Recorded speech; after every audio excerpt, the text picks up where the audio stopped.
Ever felt like people step back when you speak? Not because you raised your voice, but because your words carried weight. Your presence alone shifts the energy in a room. You walk in with confidence, clarity, and purpose, yet somehow others misinterpret it. They call it intimidating, overpowering, even cold. But all you're doing is being yourself. I know this feeling well. There was a time when I believed honesty was the greatest virtue. No sugarcoating, no games, just the truth, raw and unfiltered. Until the day I lost a friend because of it. Not because I meant harm, but because I didn't see how my words, sharp as they were, cut deeper than I realized. It made me question everything. Was I too harsh? Was I wrong to speak my mind? Or was the world simply too sensitive? If you've ever been judged for being too straightforward, too driven, too strong, this video is for you. We'll break down the 8 signs that your strong personality might scare people, and more importantly, how Stoic philosophy teaches us to balance strength with wisdom. And here's the thing, your strength isn't the problem, how the world perceives it is. Drop a comment below. Have you ever felt like your presence was too much for others? I want to hear your story. Now, let's dive in. 1. You extremely blunt. You say what needs to be said. No sugarcoating, no hesitation, no concern about making people comfortable. When people ask for your opinion, you give it, clear, honest, and unfiltered. But then, you notice something. The same people who once enjoyed your company now hesitate before speaking. Their smiles feel forced, their responses become careful, and some even label you as rude or insensitive. They don't hate you, they fear your bluntness. Not because you're wrong, but because not everyone is ready for the truth. People don't always want honesty. They want reassurance, they want validation. And when you don't provide that, they feel hurt, even intimidated. But does that mean you should lie? Should you hide your real thoughts just to make others comfortable? No, honesty is not the problem. But unfiltered bluntness can be a double-edged sword. What you say may be correct, but how you say it determines whether it creates a connection or a divide. Controlling how you deliver your message is the key. Stoic philosophy teaches that honesty is not just about speaking the truth. It's about wisdom in how it is shared. Marcus Aurelius once wrote, "Speak the truth, but do it with kindness." True strength is not just about being honest, but about making honesty useful rather than destructive. I learned this lesson the hard way. Back in college, I had a close friend. We could talk for hours about philosophy, life, and our big dreams. He was ambitious, but also sensitive. I knew this, yet I ignored it. One day, he gave a presentation, one he had worked hard on. After class, a few people told him it was good. But when he asked for my thoughts, I looked him straight in the eyes and said, "Your presentation was boring. I didn't understand anything. You should have prepared better." I thought I was helping him. I thought honesty would push him to improve. But the moment the words left my mouth, I saw his face change. No argument, no anger, just silence. From that day on, our friendship was never the same. I lost a friend, not because I was wrong, but because I didn't understand that the truth is not just what is said, but how it is received. Imagine yourself in that situation. A coworker of yours just finished a project. They are proud of it. They expect feedback. But instead of encouragement, you point out every mistake, every flaw. You mean well, you want to help, but they don't hear your good intentions. They only hear their failure through your words. This is where Stoicism becomes a guiding force. Epictetus said that we cannot control how others feel, but we can control how we communicate. You don't have to lie, but you can choose to express the truth in a way that makes it easier to accept. Imagine you're leading a team. There's a young employee who is full of energy but lacks experience. He makes a mistake you can't ignore. If you tear him down and criticize him in front of everyone, what do you gain? He won't be motivated to improve. He will either resent you or become afraid to make decisions. But if you take him aside, point out what went wrong, and show him how to fix it, he won't just respect you, he'll learn. Now think about your personal relationships. Maybe you have a family member who is struggling and making bad choices. You want to help. But if your words come off as judgment instead of guidance, they won't hear your advice, they'll hear rejection. There's a powerful principle in Stoicism. Be strict with yourself, but gentle with others. That doesn't mean you should hold back the truth. It means you should understand that truth, when delivered carelessly, can wound rather than heal. So, how do you maintain your honesty while avoiding unnecessary damage? First, pause before you speak. Ask yourself, is my goal to help or just to express frustration? Second, adjust your tone. The same message can be received differently depending on how it's said. Third, consider timing. Even the harshest truth, if delivered at the right moment, can be more effective. If you have a strong personality, people will always react to you differently. But strength does not mean being reckless with words. Strength means knowing when to speak, how to speak, and when to hold back. Because true power is not just in speaking the truth, it's in making the truth work for you, rather than against you. And that is something every strong personality must understand. 2. You keep your promises. A promise is a commitment, a bond between words and action. You don't throw around empty assurances. If you say you'll do something, you do it. No excuses, no last-minute changes. Your word is set in stone. People admire that at first. They call you dependable, trustworthy, and solid. But then, something shifts. They start seeing you as rigid and inflexible. They say you're unwilling to go with the flow.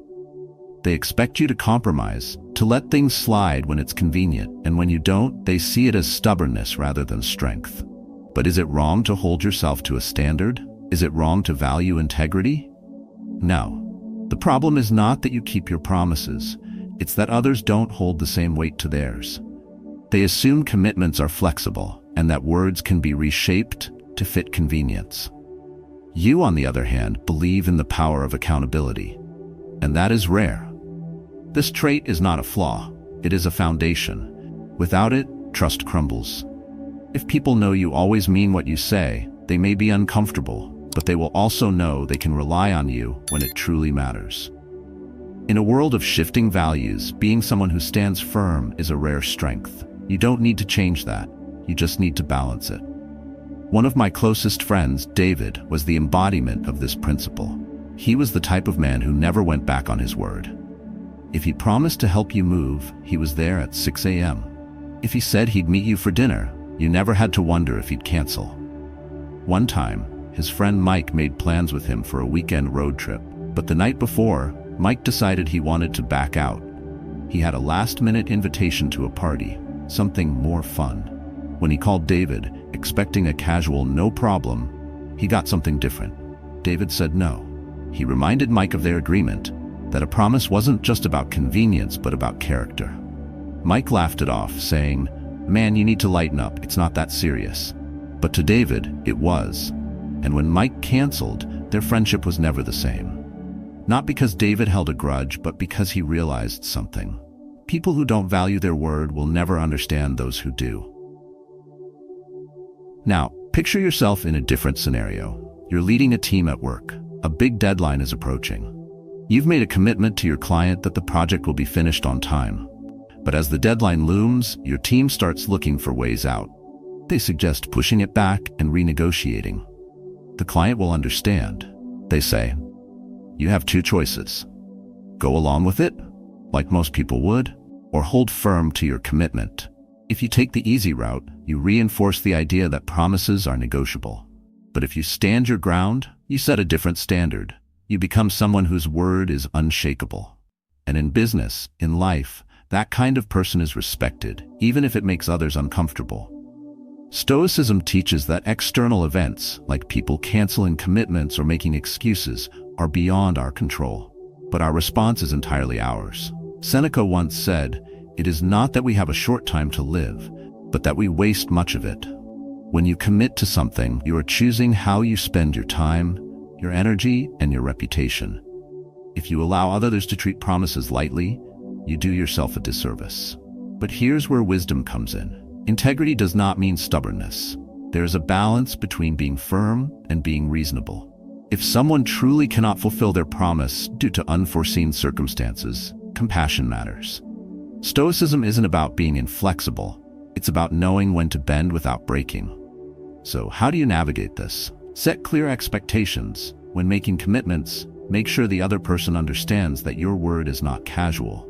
Evaluate situations logically. If someone needs to change a plan, ask yourself, is this a genuine reason or just an excuse? Don't waste time on unreliable people. Those who repeatedly break their word reveal their character. Believe them the first time. People might call you rigid, but they will also respect you, because in a world full of half-truths and broken commitments, a person who stands by their word is not a liability. They are a force. And speaking of strength, what happens when that force isn't just in your words, but in your entire way of thinking? Next, let's talk about what it means to have a strong-willed, independent mindset, and why that, too, can make people uneasy. 3. You are strong-willed and opinionated. You don't follow the crowd. You think for yourself. When everyone else nods in agreement, you speak up. Not to argue, not to cause conflict, but because you believe in your perspective. You see the world through your own lens, and you refuse to compromise your principles just to make others comfortable. At first, people admire that. They say you're confident, decisive, and a natural leader. But as soon as your opinions don't align with theirs, their admiration turns into resistance. You've seen the look: tight smiles, awkward silence, the subtle shift in body language. They call you stubborn, difficult, and even arrogant. Not because you are, but because they are not used to people who stand firm in their beliefs. But here's the truth. Strength of mind intimidates the weak. When you refuse to conform, you remind them of their own hesitation, their own compromises, and that makes them uncomfortable. Should you change? Should you water yourself down to fit in? No. A strong will is not the problem. The problem is how people perceive it, and perception, like everything else, can be managed without losing who you are. A few years ago, I had a senior colleague, Daniel. He was the kind of man who never wavered. When he spoke, people listened. Not because he was loud or forceful, but because his words carried weight. He had clarity. He knew what he stood for. One day, during a high-stakes meeting, a client proposed a last-minute change to a major project. Everyone in the room hesitated, looking at Daniel. The client was important. Saying no would create tension. Saying yes would compromise the integrity of the work. Daniel didn't flinch. He laid out his reasoning. Calm, factual, unshaken. He explained why the change wouldn't work and why it would hurt both the client and the company in the long run. His voice never rose. He didn't argue. He simply stated the truth. The room was silent. The client wasn't happy. But a week later, when the project succeeded without those changes, that same client came back and said, "I'm glad we listened to you." Strength of mind does not mean being loud. It does not mean forcing your opinion on others. It means standing your ground with reason, clarity, and self-control. Now imagine yourself in a different scenario. You're with a group of friends, and the conversation takes a turn towards something you strongly disagree with. Maybe it's a business idea that you know won't work. Maybe it's a life decision that you know leads to regret. You have two choices. You can stay silent to avoid conflict, or you can speak up. Most people stay silent. They don't want to be seen as difficult.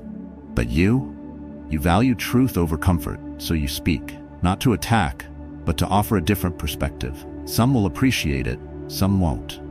But in the long run, the ones who truly respect you are those who recognize that your opinions are not about ego, they are about integrity.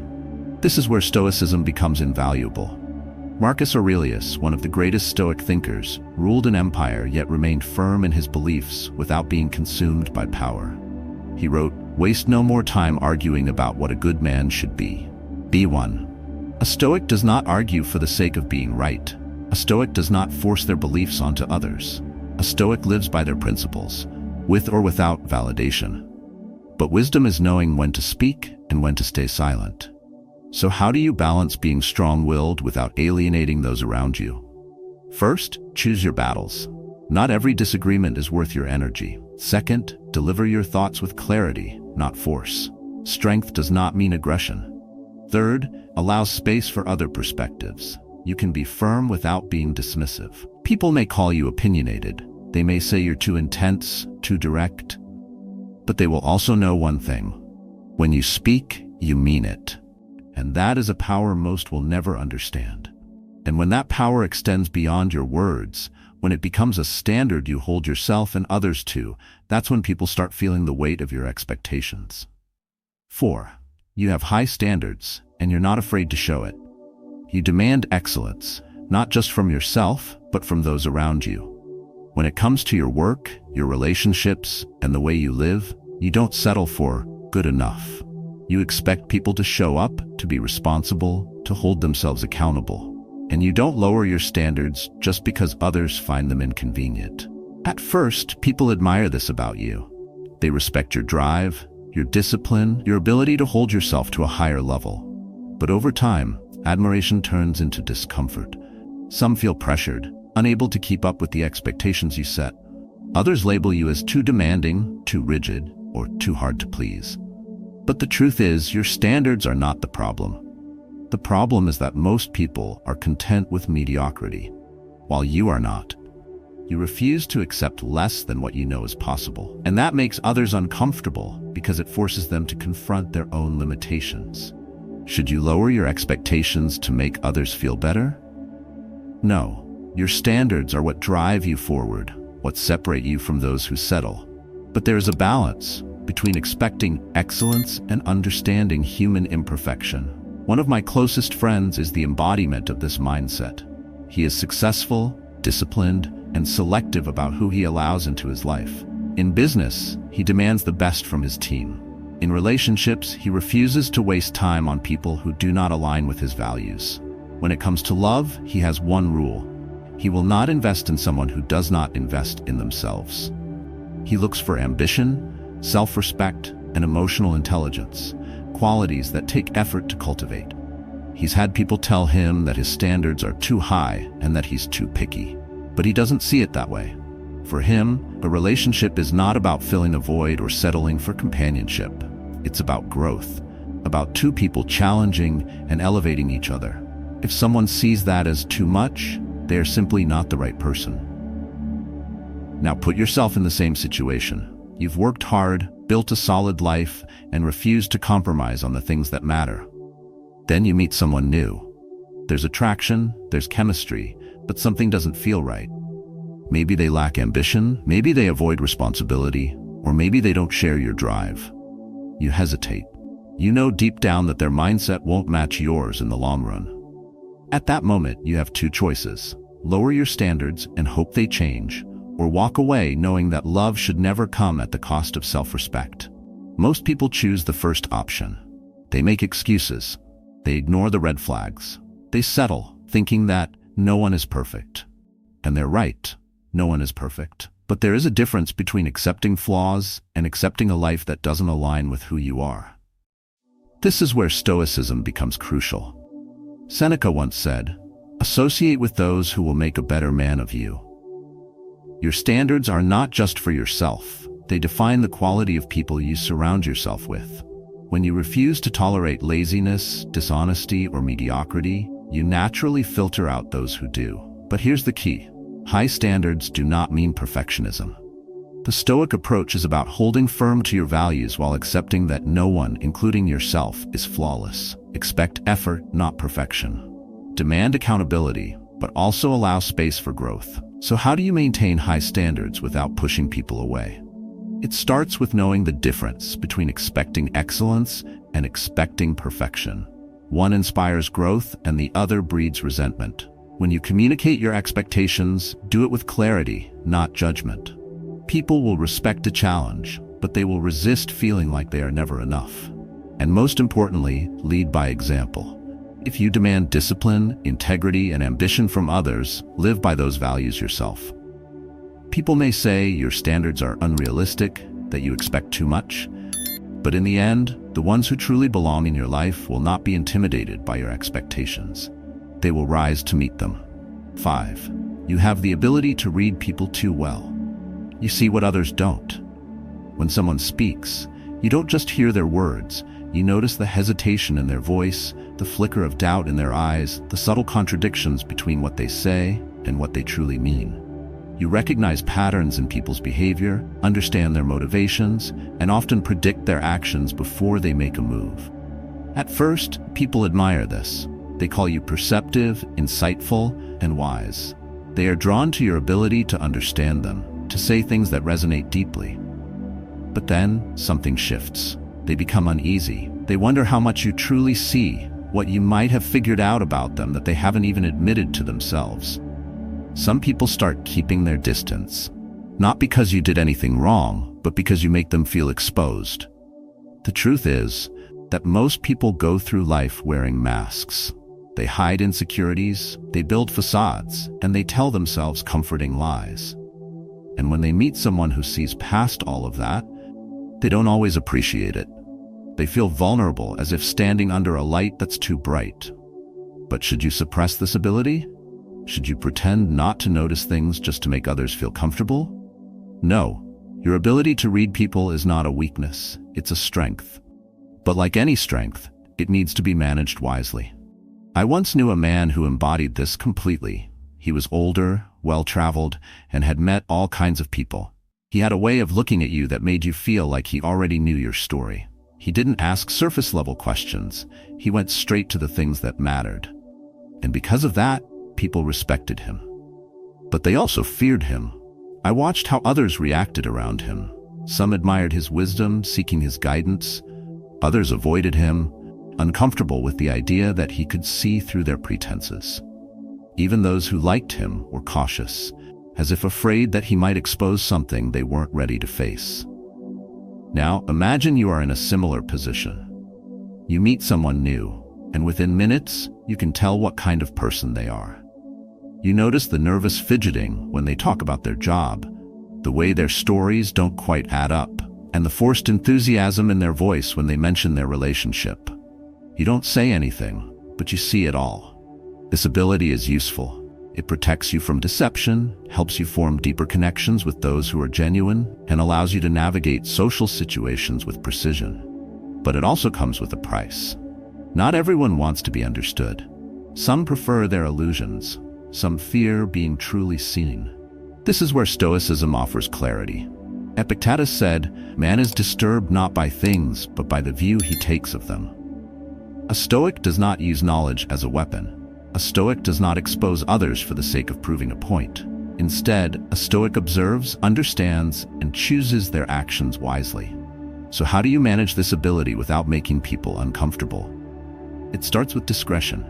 Just because you see something doesn't mean you need to say it. Sometimes, people aren't ready for the truth, even if you know it could help them. Then there's restraint.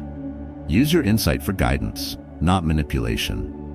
Influence should come from wisdom, not from the need to control outcomes. And finally, there's acceptance.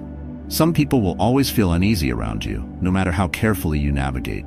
That's not your burden to carry. Your responsibility is to use your perception wisely, to help, to protect, and to build meaningful connections. People may still call you intimidating. They may say you make them uncomfortable, and that being around you feels like being under a spotlight. But those who truly value depth will see you for what you are, someone who seeks truth, who understands human nature, and who does not waste time on deception.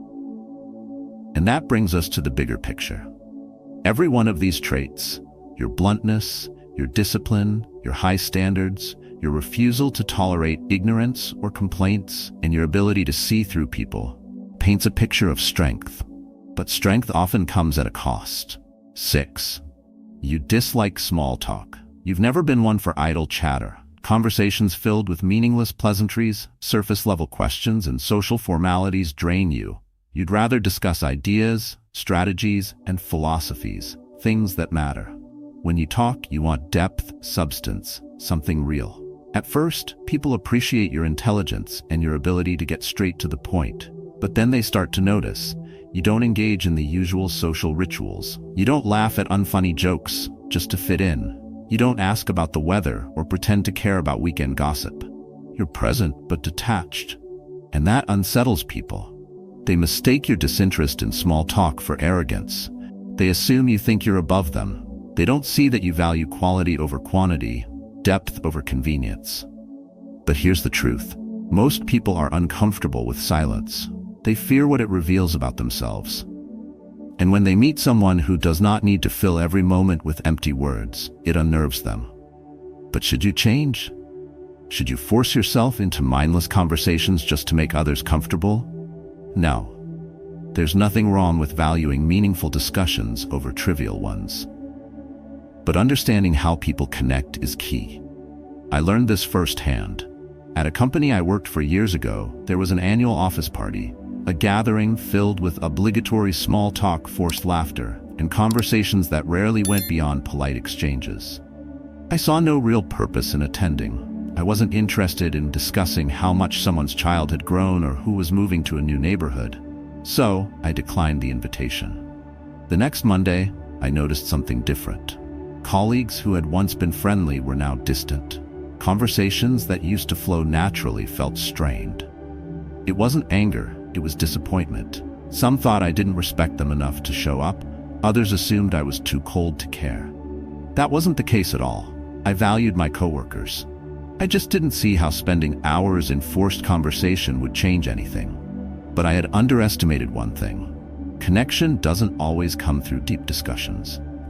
Sometimes it's built through shared experiences, through simply being present. Now, put yourself in this situation. Imagine you're in a leadership role.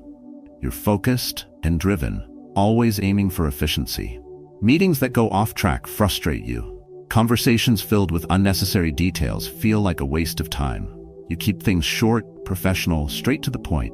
But over time, you notice something. The people around you hesitate before speaking. They no longer come to you with ideas. They start keeping things strictly business. You haven't changed. You're still the same person, still focused on what matters. But what you don't see is how human relationships function differently than business transactions. People don't just want efficiency. They want to feel heard, acknowledged, understood. And sometimes that requires engaging in conversations that, on the surface, may seem unimportant. This is where Stoicism offers balance. Marcus Aurelius wrote, "Adapt yourself to the circumstances in which your lot has been cast, and love the people with whom it is your fate to live." Stoicism is not about rejecting society. It's about learning how to navigate it without losing yourself. So how do you balance your need for meaningful interactions with the reality that social connections matter? It starts with understanding the purpose behind small talk. It's not about the words. It's about the bridge they create. When a coworker asks about your weekend, they're not looking for a detailed report. They're offering an opportunity for connection. You don't have to pretend to be someone you're not.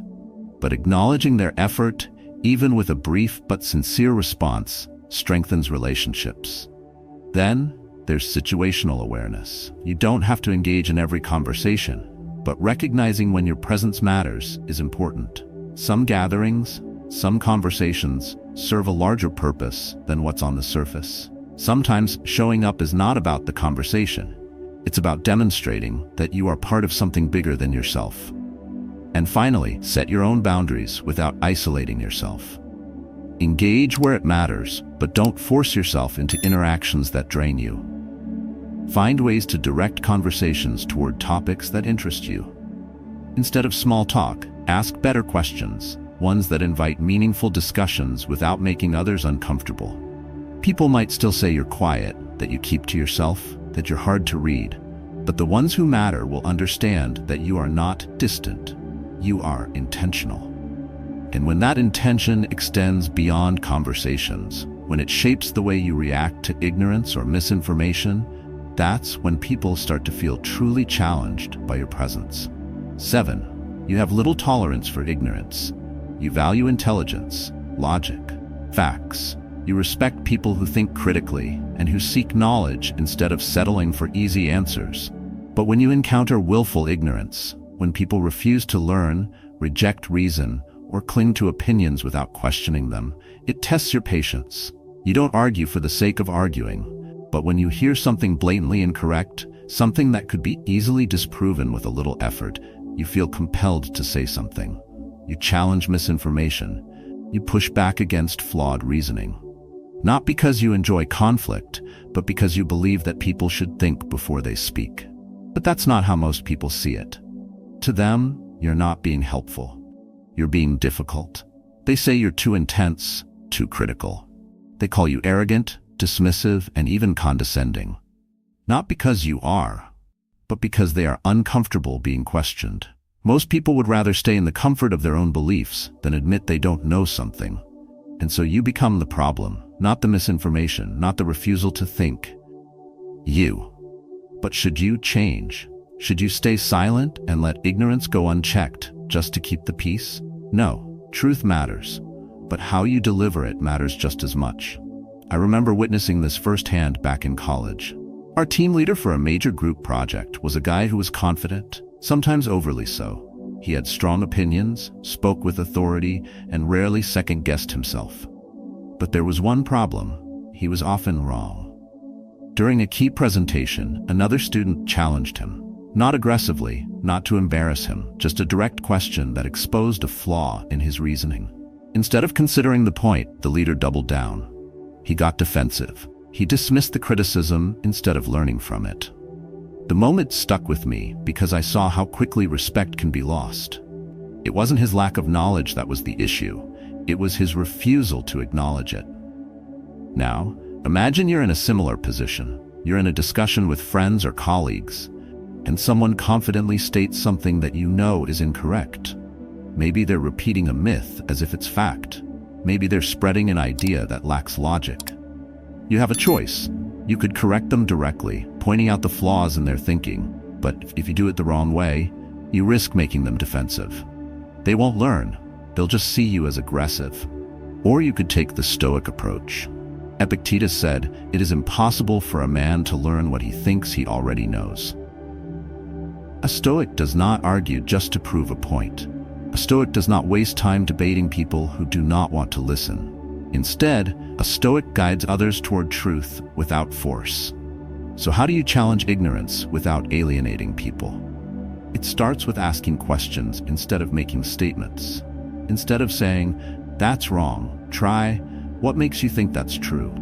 When people are forced to explain their reasoning, they often see the holes in it themselves. Then, choose your timing wisely. If someone is emotionally invested in an argument, pushing back will only make them dig in deeper. But if you wait, if you bring up your point when emotions aren't high, people are more open to reconsidering. And most importantly, know when to walk away. Some people are not interested in learning. They just want to be right. In those cases, your energy is better spent elsewhere. People may still say you're too critical, too unwilling to let things slide. But those who truly respect you will see something else: your unwillingness to accept mediocrity, your commitment to truth, and your refusal to let falsehood go unchallenged. And when that mindset extends beyond just words, when it applies to people who constantly complain and refuse to take action, that's when your patience is tested even further. 8. You can't stand people who constantly complain. Negativity drains you. You have little patience for people who complain endlessly about their lives, but refuse to take action. When you hear someone go on and on about how unfair life is, how everything is working against them, how they never seem to catch a break, you feel the urge to say one thing, then do something about it. At first, people appreciate your no-nonsense approach. They admire your ability to stay focused and to push through obstacles instead of dwelling on them. But then, they start realizing that you don't offer the kind of emotional validation they expect. They want sympathy and reassurance that their struggles aren't their fault. And when you don't give them that, when you tell them the truth instead, they call you cold, unsupportive, even harsh. But you don't lack empathy. You simply believe that complaints without action are worthless. Talking about problems won't solve them. Blaming external factors won't change anything. Only action does. And that's what separates you from those who stay stuck in cycles of negativity. One of my friends embodies this mindset. She is fiercely independent, self-sufficient, and allergic to self-pity. She has built a successful career, overcome setbacks, and refuses to let circumstances dictate her path. But there is one thing she cannot tolerate: being surrounded by people who complain without trying to change their situation. She once had a close friend who would constantly vent about her job. Every conversation was filled with frustration about her boss, her coworkers, and the workload. At first, my friend listened patiently, offering her advice and support. But as time went on, she started to see a pattern. Every time she suggested practical solutions, updating her resume, applying elsewhere, setting boundaries, her friend always had an excuse. "It's not that easy," she would say. "You don't understand." After months of this, my friend slowly distanced herself. It wasn't because she didn't care, but because she realized something. You can't help someone who refuses to help themselves. Now put yourself in this situation. Imagine you have a colleague who always complains about their lack of career growth. They talk about how unfair the system is and how they deserve better. Yet they never put in extra effort, never seek opportunities, and never take responsibility for their own progress. You listen for a while, but eventually you grow frustrated. Because you see the truth, they don't want a solution. They want to be a victim. Or picture a relative who constantly complains about their relationships. They say they always attract the wrong people, and that they are tired of being treated badly. Yet when you ask them what they are doing to change, they have no real answer. They keep choosing the same kind of partners. They refuse to work on themselves. They are stuck in the same loop, and they want you to listen, but not to challenge them. This is where Stoicism provides clarity. Marcus Aurelius wrote, "You have power over your mind, not outside events. Realize this, and you will find strength." A Stoic does not waste energy on what they cannot control. A Stoic focuses on action, on what is within their power to change. Complaining does not align with that mindset. So how do you deal with chronic complainers without becoming frustrated? It starts with setting boundaries. When someone comes to you with the same complaints over and over, ask them, what are you going to do about it? If they don't have an answer, they're not looking for solutions, and you don't need to absorb their negativity. Then, shift the conversation. Instead of engaging in their complaints, redirect their focus to what they can control. Guide them towards solutions instead of feeding their victim mentality. Some will listen, some won't. But either way, you stay true to your mindset. And finally, protect your own energy. You don't have to cut people off completely, but you do need to limit how much space negativity takes in your life. Being kind does not mean being available for endless cycles of complaints. Because the truth is, some people don't want to be helped. They want to stay where they are, wrapped in the comfort of their own misery. They would rather blame the world than take responsibility. And those people are not your burden to carry. People may still say you're too harsh, that you don't offer enough sympathy. But the ones who truly value growth will recognize what you're really doing, pushing them towards strength instead of weakness.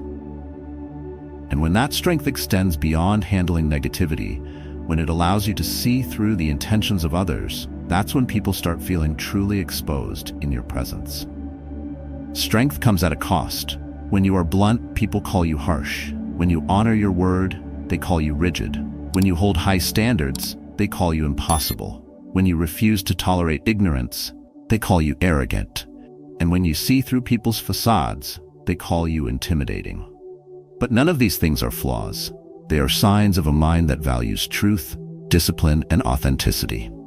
The world often resists what it does not understand, and people fear what they cannot control. That is why strong personalities are misunderstood. Yet the goal is not to change who you are, it is to refine it. Stoicism teaches that strength without wisdom can be destructive, but strength with control is unstoppable. Every trait we have discussed, honesty, discipline, high expectations, intolerance for negativity, and deep perception, can either isolate you or empower you, depending on how you wield them. So, how do you use these traits effectively? You practice awareness. You learn when to speak and when to stay silent. You hold your standards without forcing them on others. You stand firm in your values while remaining adaptable in your approach. Most importantly, you recognize that being strong does not mean being unyielding. It means being intentional. Now, I want to hear from you.